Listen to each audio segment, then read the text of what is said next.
saya Muhammad Tulus Nuryanto dari Prodi Manajemen semester 2 kelas malam.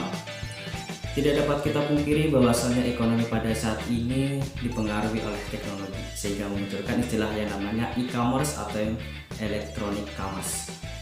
Pada kesempatan ini saya akan sedikit menjelaskan tentang apa itu e-commerce, apa kekurangan dan kelebihannya, serta apa kesimpulan daripada e-commerce.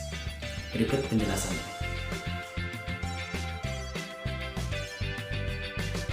Menurut Triton menjelaskan bahwa e-commerce atau electronic commerce adalah sebagai perdagangan elektronik di mana untuk transaksi perdagangan baik membeli maupun menjual dilakukan melalui elektronik pada jaringan internet. Keberadaan e-commerce sendiri dalam internet dapat dikenali melalui adanya fasilitas pemasangan iklan, penjualan, dan servis support terbaik bagi seluruh pelanggannya dengan menggunakan sebuah toko online berbentuk web yang setiap harinya beroperasi selama 24 jam.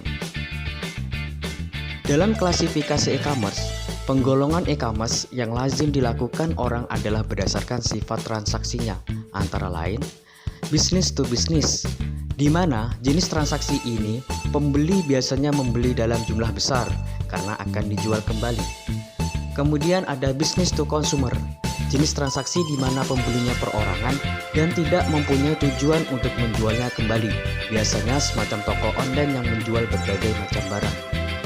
Berikutnya ada consumer to consumer, jenis ini di mana pembelinya perorangan yang tidak mempunyai tujuan untuk dijual kembali dan penjualnya juga perorangan yang tidak menyediakan bermacam-macam barang, melainkan hanya beberapa barang saja, contoh online advertising. Keempat ada consumer to business, termasuk dalam kategori ini adalah perseorangan yang menjual produk atau layanan kepada organisasi dan perseorangan yang mencari penjual, berinteraksi dengan mereka dan menyepakati suatu transaksi. Dengan adanya e-commerce, tentu akan mendatangkan manfaat bagi seorang pemilik usaha. Di antara manfaat itu adalah adanya penjualan global. Dengan adanya e-commerce, memungkinkan sebuah perusahaan atau pemilik usaha untuk dapat menjual produk yang mereka buat kepada konsumen yang lebih banyak, dikarenakan sifat dari web itu sendiri. Dengan kata lain, perusahaan dapat mengcover pasar yang lebih luas, contoh perusahaan sepatu yang ada di Amerika ataupun Australia. Mereka dapat menjual produknya di Indonesia tanpa harus membuka toko baru di Indonesia. Kedua, adanya pengurangan infrastruktur perusahaan. Dengan adanya e-commerce, perusahaan atau pemilik usaha tidak perlu membuka banyak cabang penjualan atau distribusi. Akan tetapi, meskipun dalam beberapa kasus banyak e-commerce yang tetap membuka gudang penyimpanan ataupun produksi di berbagai negara guna mempermudah konsumen dalam hal shipping barang.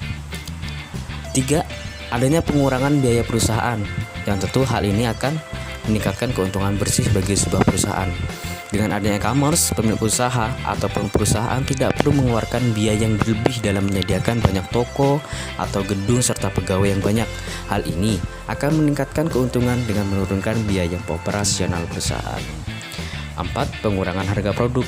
Dengan adanya e-commerce, harga barang dapat ditekan semurah mungkin dikarenakan akumulasi dari beberapa manfaat yang sudah kita sebutkan barusan, sehingga konsumen lebih tertarik membeli dan jangkauannya juga semakin luas dari berbagai lapisan masyarakat.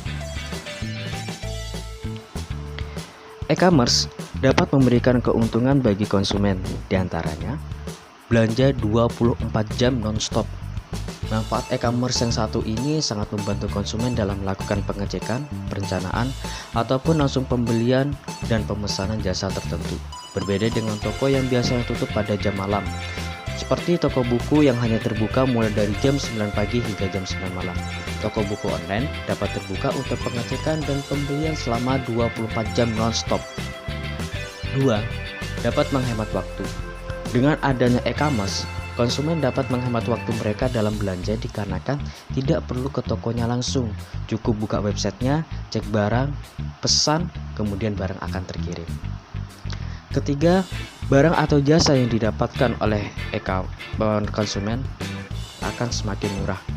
Nah, ini manfaat e-commerce yang betul-betul terasa oleh konsumen. Hal ini dikarenakan manfaat e-commerce bagi perusahaan, sehingga biaya operasional pemilik usaha berkurang, sehingga mereka mampu memberikan harga yang lebih murah. 4. Konsumen mampu membandingkan harga lebih akurat. Dengan adanya e-commerce, khususnya yang berbasis online, konsumen mampu membandingkan banyak produk sekaligus, tinggal klik. Berbeda dengan toko biasa, Anda harus berjalan ke beberapa tempat sekaligus apabila yang berbeda toko. Dengan e-commerce, Anda tinggal buka komputer dan cek berbagai harga barang di berbagai toko online, cari yang murah tanpa harus berpindah tempat. Kelima, pembeli lintas wilayah.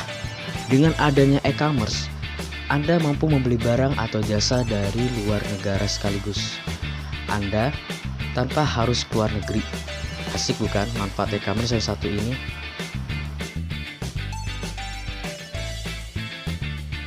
Sekarang kita akan menjelaskan tentang kekurangan daripada e-commerce.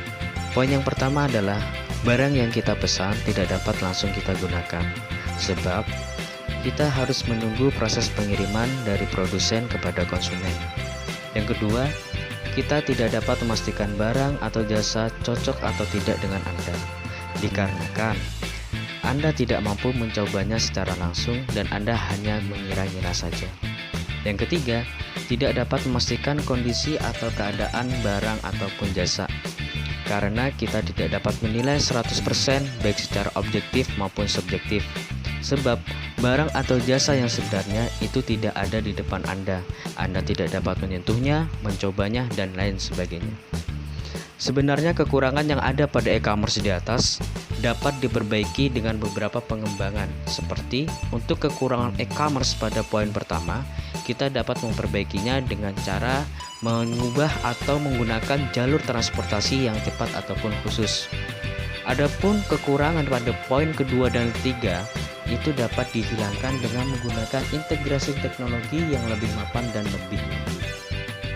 Setelah tadi kita mempelajari tentang e-commerce, kelebihan dan kekurangannya, maka kita dapat memberikan sebuah kesimpulan bahwasanya e-commerce adalah sebuah praktek jual beli yang mana proses penjualan, pembelian hingga pembayarannya dilakukan secara elektronik melalui media internet atau yang biasa kita sebut dengan media online.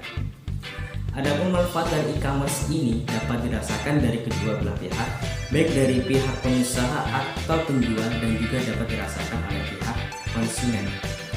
Tapi tidak dapat kita pungkiri bahwasanya e-commerce sendiri masih memiliki sedikit kekurangan, namun kekurangan tersebut masih dapat diperbaiki dengan meningkatkan sarana dan prasarana yang menunjang pada e-commerce tersebut. Demikian penjelasan dari saya. Apabila ada kekurangan, kami mohon maaf yang sebesar-besarnya dan semoga bermanfaat bagi kalian semua. Assalamualaikum warahmatullahi wabarakatuh.